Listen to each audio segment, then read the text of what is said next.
Let me begin this by saying that I share my story with you all purely by order of my psychiatrists. They labor under this delusion that reaching out to others about everything that happened to me might provide me with some form of catharsis.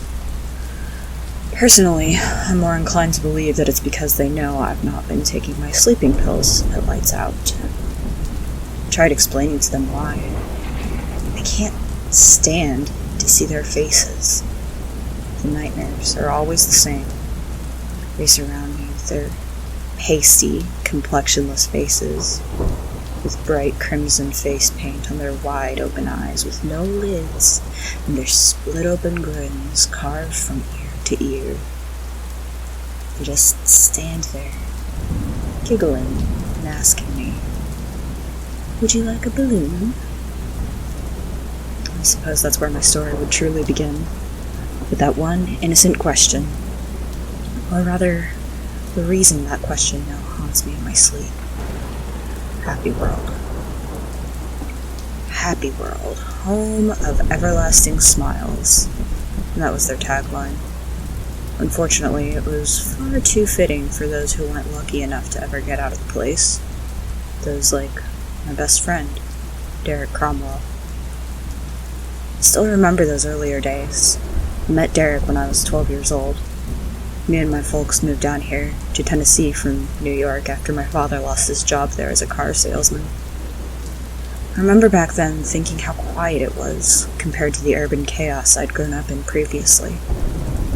I mean, while I wasn't popular among peers or anything, I did have a few buds back at the Big Apple that I wouldn't be able to talk to anymore. As could have been expected, Mom always hit me with the classic, "You'll make new friends, honey, just you wait and see," line every time I protested.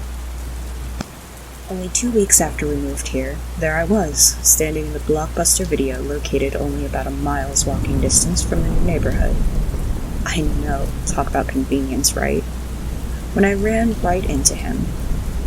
He was about 1/4 foot taller than me, with broad shoulders and jet black hair. "Oh, sorry," I said, hoping to just subtly bail without being noticed. I tried to just backpedal over to where the PlayStation games were. After all, I was there looking for Resident Evil 2 at the time. That's when he spoke up. "Oh, shit, didn't see you there, man." I kinda smiled and just said, "Nah, it's cool." He smirked and went back to staring at the shelves in front of him. "No way! They're in town next month?" Confused, I snapped my head in his direction and saw that he was looking at a poster. I walked over and looked at the poster he was looking at, seeing a big-ass red grin staring back at me. Everlasting smiles. Christ. "What's up?" I asked him. "Happy World, dude." I just stared at him, eyebrows cocked in confusion. "You've never heard of Happy World?" He gasped in exaggerated shock, his eyes bulging out of their sockets at me. An image that haunts me every time I hear the word balloon. I just shook my head at him, feeling the overwhelming compulsion to run for the exit. "Sorry, man. I'm, new here?" He piped up, apparently already knowing how I could have possibly lived ignorant of what Happy World was. With all the excitement you'd expect to see from a 13-year-old hopped up on too much caffeine, Derek then spends the next 10 minutes explaining that Happy World was this Funhouse attraction that'll open up every once in a blue moon. It stays for about a month or so before randomly closing down and basically vanishing. Naturally, I asked him what he meant by vanishing. For a moment, he just stared at me, the way a deer stares at headlights before it gets run over. God damn it, why did I have to think of that analogy? Too real. Before shrugging his shoulders. "Dunno, dude. They're just there one day, and about a month later, they're just gone. Building will be closed down and everything. It'll look like no one or nothing was ever there to begin with." He then went on to tell me about the different clowns that would perform tricks and stuff. I just nodded my head as he went on, my attention fixed primarily on the creepy-ass clown face smiling at me on the poster. I remember how it kind of made me shudder looking at it. The thing was, back then, I had no problem with clowns. Hell, every year for spring break, Mom would take me to see the greatest show on earth when they came to town. But something about this particular clown poster just didn't sit right. The face had bright red teardrop-shaped designs around the eyes with long red lines connecting to the corners of its cartoonishly wide red lips. The eyes were pitch dark, and two tiny white dots in the center giving them any pronunciation. Below the clown face were the words, "Happy World, Home of Everlasting Smiles, coming June 5th. I wonder if he'll actually come out this time. His words finally jolting my focus away from the poster. Who? The amazing Beliar. He's their leader, or at least that's what they tell us. What does he do? Derek looked at me, mirroring my own clueless expression, and shrugged. I don't know. I've never seen him. In fact, I don't think anybody has. How do you know he's real? I asked him. Good question, he said with a chuckle. Maybe he's like an animatronic, like at Chuck E. Cheese, he quipped. This time I laughed. Or maybe he's a ghost, I chimed in, making my eyes go wide and making fake ghost sounds. Should have said that he was the devil himself. That would have been more accurate. He started busting a gut at this. The kid behind the register, an older high school dropout whose face was so gaunt and pasty looking that he may as well have been a ghost himself, told us to quiet down, apparently having disturbed his nap. Sorry, man. We'll take it outside, Derek said with a careless grin plastered all over his face. Whatever. The kid behind the register groaned, rolling his eyes before dropping his head back into his folded arms on the counter, letting his long, black lion's mane hair fall down and cover his folded arms.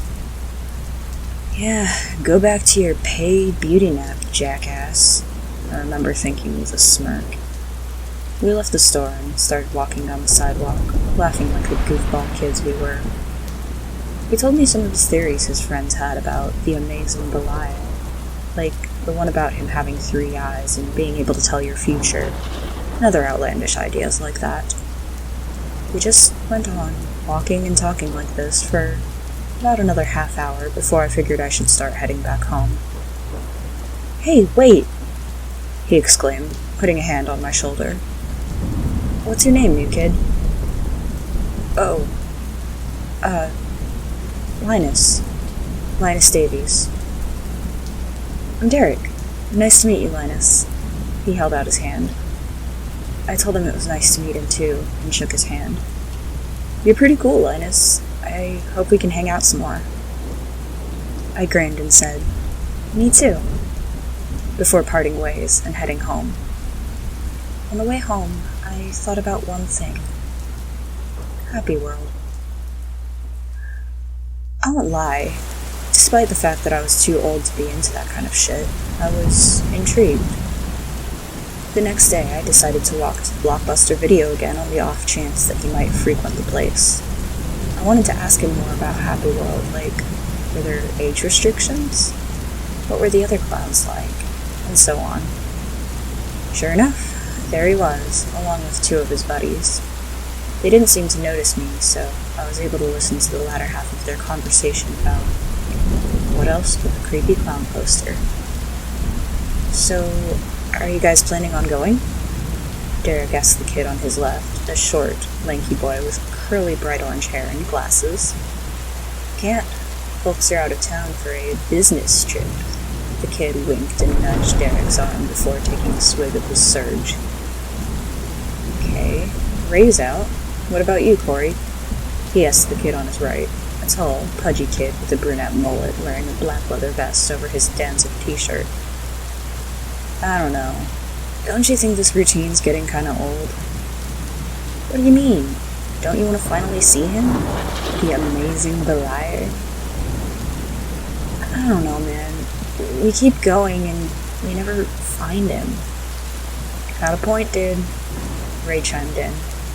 I'm honestly kind of wondering if he's maybe just a fad that the clowns shove in our faces to get us to come back. But what about all our stories? Don't you guys want to finally see if they're true? Derek whined, looking absolutely betrayed. They were cool legends, man, but maybe we should just leave it at that. Cool legends, Corey said. Derek hung his head down dejectedly. Damn, I'll let us surge. Derek, can I borrow $1? I watched as Derek solemnly shuffled around in his pockets and hesitantly handed his friend a crumpled up bill. Appreciate it, dude. I'll see you guys tomorrow, Ray said as he headed out the door. Wait up, I'm right behind you. Later, Derek, Corey said as he followed Ray, leaving Derek standing alone in front of the poster. Yeah, see you around, I guess, I heard him mutter disappointedly. I decided then to try talking to him. Hey, man. He lifted his head to see me, his face now regaining some of its lost optimism. Oh, hey, dude. I didn't know you were here. Oh, I just got here a minute ago. I lied. I wanted to talk to you more about Happy World, actually. Huh. Figures. I was just talking to my buds about going in 3 weeks, he said as he pointed to the poster, chuckling at the irony. They both flaked on me, though, and to think, after all the times we spent wondering about the mysteries. Derek let out a dejected sigh. Why don't I go with you? The words jumped from my mouth before I even realized what I'd said. Derek's eyes went wide. I could see the excitement mold into his face. You mean it? For a moment, I stayed quiet, thinking. Did I mean it? Well, yeah. Why not? I said with a careless smirk, shrugging my shoulders. I've got nothing better to do, and I'm curious to see what the amazing Beliar is like. He used to tell me all the time that curiosity killed the cat. I wish I'd listened, because common sense wouldn't bring my ignorant ass back. Derek's face blasted the biggest smile I'd ever seen, and shouted, Hell yeah, up top! Holding his hand up to gesture a high five. I smiled and returned the high five, the loud clap resonating so loud that it woke the kid behind the counter again. We walked home together that day, sharing more outlandish theories about Happy World and its mysterious ringmaster. When we got to my house, my mom was on the front porch watering her daisies. There you are, Linus. Go wash up. It's almost supper time. She looked over to Derek. Who's this? Before I could say or do anything, Derek piped up. Derek Cromwell. Nice to meet you, ma'am. He thrust his arm outward to shake her hand. Such a gentleman. It's nice to meet you too, Derek. Mom chuckled as she shook his hand. Well, I'd better get home before my folks get worried, he said, holding up his hand to me for a high five. Tomorrow, same time, same place? I returned his high five, going in for a hug, and replied with, You bet your ass. Language, Mom scolded. I gave her a stereotypical oopsie-daisy smile and equally awkward as hell chuckle. She just smirked amusedly and rolled her eyes, telling me to head inside and get ready for supper. Still remember it was homemade calzone night. My favorite. I miss Mom's homemade calzones. We don't have anything like that in the cafeteria here at the Wacky Shack. See you later, dude, I shouted to him as I went inside. At dinner, I decided to ask my folks if they knew anything about Happy World. I don't believe I saw anything about that when I scouted the area, Dad said with a ponderous expression on his face before taking a huge bite out of his calzone, some of the cheese and sauce hanging off of his lips. Ma's calzones were the best. Extra gooey cheese and overloaded with marinara. As he wiped his mouth with his napkin, he chuckled and said, "Then again, I didn't exactly pick this area based on its tourist attractions." Mom smiled at the joke and sipped her drink. "Well, there's a poster for it at the Blockbuster where I hung out with Derek.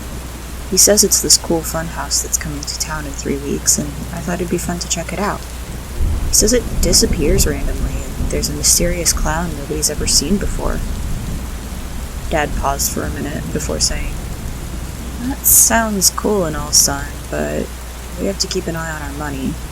I'm almost willing to bet it ain't cheap to get in." My heart dropped. In all of my excitement, I didn't even bother asking Derek about the price of admission.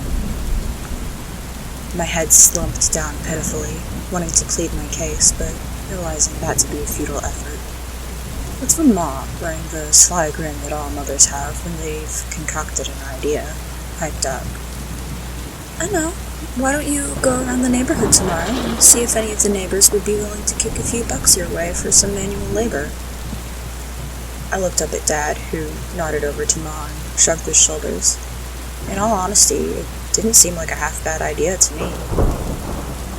"Yeah, I guess it couldn't hurt," I replied nonchalantly, shrugging my shoulders to try to play it cool, despite the fact that I was just happy to have a plausible suggestion. "Sleep on it," Ma said with a wink, silently calling bullshit on my obvious facade. Of course, I'd already made up my mind before going to sleep that night. Whatever it took, I was going to earn the money to get into Happy World. Little did I know that the true price was blood, not cash. Early the next morning, I quickly jumped out of bed, got dressed, grabbed a blueberry Pop-Tart, and headed out to look for work. It went like that for the next 3 weeks. Exact routine. Wake up, throw clothes on, scarf down Pop-Tart, go cut grass or clean gutters till sundown, and collect pay, head home, eat supper, and finally hit the sack for the night. Rinse and repeat. I was a little bummed that I couldn't spend time with Derek, but I knew it'd be damn well worth it when me and him could finally go to Happy World together and be the first to see the amazing Beliar. I wish to God more than anything that I could have those 3 weeks back. By the time June 5th rolled around, I'd managed to accrue $350 in cash, which might as well have been a fortune to my adolescent mind. Surely this would be enough, I told myself, looking at the fat bundle of bills in my hands. I remember being so excited that morning as soon as my eyes opened. I bounded out of my room and down the stairs to wake up my parents.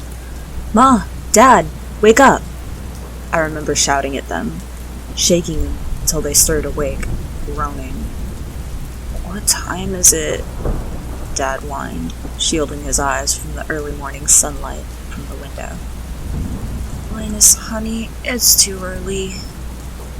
I just stood there, looking at her with pleading eyes, unable to contain my excitement.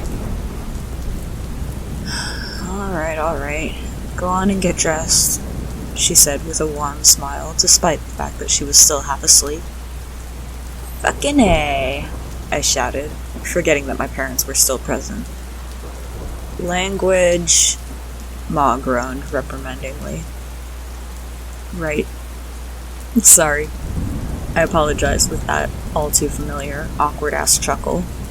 Ma just smirked again, rolling her eyes before telling me, "Go on, have fun, be safe, I love you." But I was already bounding out of their room and into mine. I should have said I love you too.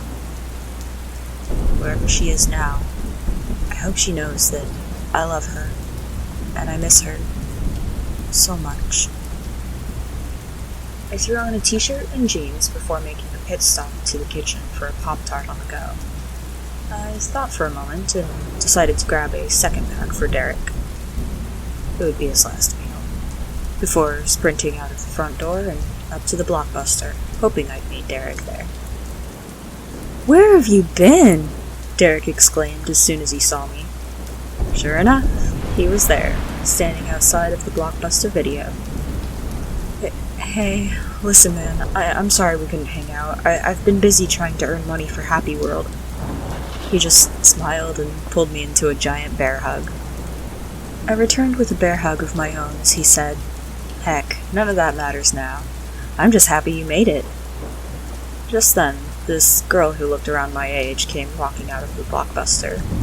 She had long, jet black hair, just like Derek's, and was wearing a green and white striped halter top with low-cut jean shorts.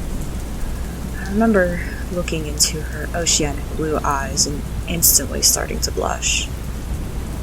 Damn, she's hot. I remember thinking to myself as she strutted over to Derek, her hips swaying with every step. "So, you ready to go or what?" she asked Derek, not seeming to have noticed me. "Yeah, but, first..." Derek then looked at me and said, "Linus, this is my younger sister, Lisa." She looked at me, and the left corner of her lip parted upward into a sly grin, like she knew that I was crushing on her. "Hey, I'm Linus," I said, trying not to make it quite so obvious, and failing. She snickered, even letting out a little pig snort that I thought was adorable, before replying with, "I'm Lisa, this Dork Lord's sister." That made me laugh, and Derek, with a careless grin I'll always remember him for, or at least fondly remember him for, just rolled his eyes and retorted with, "Yeah, okay, Chowderhead, laugh it up. Now, let's say we hit up Happy World." "Hell yeah!"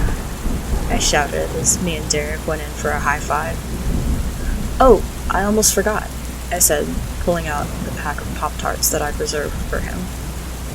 "I didn't know if you'd eaten already, so I brought you a pack." He took the pack of Pop-Tarts, and his smile went from laid back to excited, like I'd just given him $100. "Awesome! Dude, I fucking love blueberry!" Derek exclaimed. "Great minds think alike, I suppose," I said with a shrug. "See, Chowderhead? He's got good taste," he remarked to Lisa. With a sarcastic smirk, she rolled her eyes and snickered before playfully telling Derek to shut up. Me and Derek just grinned as he piped up, shouting, "Happy World, here we come!" And we started making our way to the proclaimed home of everlasting smiles. "So, where is Happy World anyway?" I asked Derek about an hour into the walk. As if by fate, or an omen, there we were, face to face with the entrance.